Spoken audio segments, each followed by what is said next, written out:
Can we always be rational in our decision-making? Can we consistently weigh every option, evaluate every detail, and always arrive at the optimal decision? The simple answer to these queries is no. Not because we are intrinsically flawed, but because our capacity to be rational is, and always will be, bounded.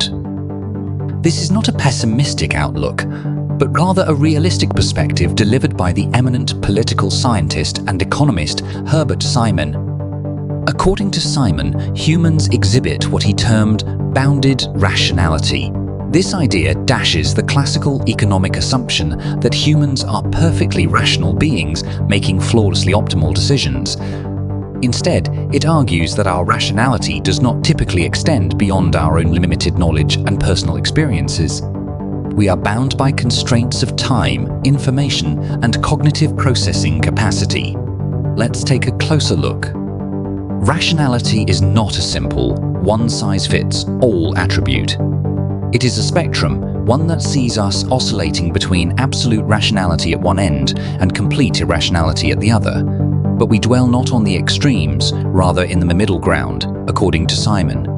Here, in the presence of limited information and resources, we satisfice rather than optimize. Satisfice, a term coined by Simon, is derived from satisfile and a suffix. It signifies the act of choosing something that works well enough instead of spending an impossible amount of time and resources to find an elusive optimal solution. The decision which suffices and satisfies us simultaneously is what we usually opt for. This is the essence of bounded rationality. Let's illustrate this concept with an allegory of a couple going out to eat, weighing every dining option available to them, reviewing every restaurant's menu, checking each dish's ingredients, cross-checking them with dietary preferences, and contemplating the satisfactory cost-benefit ratio could be considered rational. Do we actually do this? No. Instead, we rely on bounded rationality. The couple makes a choice based on immediate factors, such as hunger level, favorite nearby restaurants, and the type of cuisine they are craving. The decision could be completely irrational to an external observer, a food critic for instance, who has a different set of factors determining his choice. Now let's think about this concept in light of the data we process every day. The human brain, truly a marvel of evolutionary engineering, is inundated with 11 million bits of information per second. Yet, we can consciously only process about 40 bits of information. Now that's less than 0.1%, akin to finding a specific grain of sand on a vast beach. Stepping into the realm of politics, let's consider voting behavior. A fully rational voter will assess each candidate, reviewing their political perspectives, past performance, proposed policies, and predict the associated outcomes. But the reality? We often make decisions based on party affiliation, likability of a candidate, single-issue politics, or even the charisma of the individual. Isn't it seeming that all of us wear the tinted glasses of bounded rationality? Information is a beacon, a cudgel, an olive branch, a deterrent, all depending on who wields it and how, says Stephen D. Levitt, economist and author of Freakonomics. While complete information can ensure complete rationality, the irony lies in the fact that whole information cannot be processed efficiently by the human brain, thereby leading us to use bounded rationality. In the canvas of enterprise, let's think about decisions made by corporations.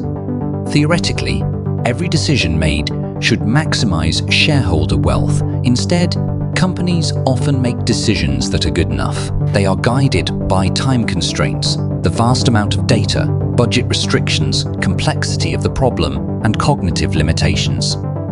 Moving on in a quotidian yet vulnerable sphere of our lives, let's talk about health decisions.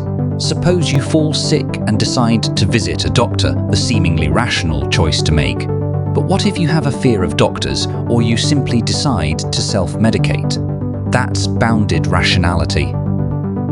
Now, does this mean that we are all purely walking specimens of irrationality? No. Rather, it emphasizes our innately humanistic display of decision-making. a behavior molded by our experiences, influenced by our emotions, and often enveloped in the comforting cloak of intuition. A truth so profoundly summarized by the eccentric Irish poet Oscar Wilde when he said, "All bad poetry springs from genuine feeling." This brings me to another fascinating aspect of bounded rationality, the status quo bias, defined as an irrational preference for things as they are. It allows us to give undue preference to our current state than consider an alternate one. It limits our capacity to seek change or take risks, adding another layer to the complexity of our irrationality. Understanding bounded rationality necessitates acknowledging the environment we operate in. Simon's concept of bounded rationality is rooted in recognizing that we interact and make decisions in a world filled with uncertainty and ambiguity. Our cognitive limitations, coupled with the inherent complexity of our surroundings, compel us to simplify decisions, relying on rules of thumb or heuristics. The German philosopher Friedrich Nietzsche once professed, "There are no facts, only interpretations." And it is in this arena of incessant interpretations that our bounded rationality thrives. It's a dance between our mental models, past experiences, social norms, and the complex realities that we encounter. An awareness of this dance can be the stepping stone towards better, more enlightened decision-making. As we conclude, it's worth mentioning Simon's revealing remark: humanity is not forever destined to make decisions in the blinding fog of ignorance. Acknowledging our bounded rationality allows us to navigate through this fog. Any decision, any choice we make carries the potential of being a better one, if we coerce our minds to accept that we are indeed, at times, irrational beings in a world we cannot fully comprehend. So, can we be perfectly rational? No, and there's no shame in admitting that.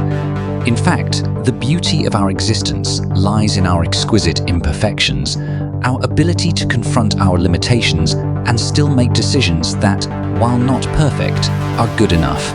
This is the comprehension of our bounded rationality, a humble nod to our human complexity.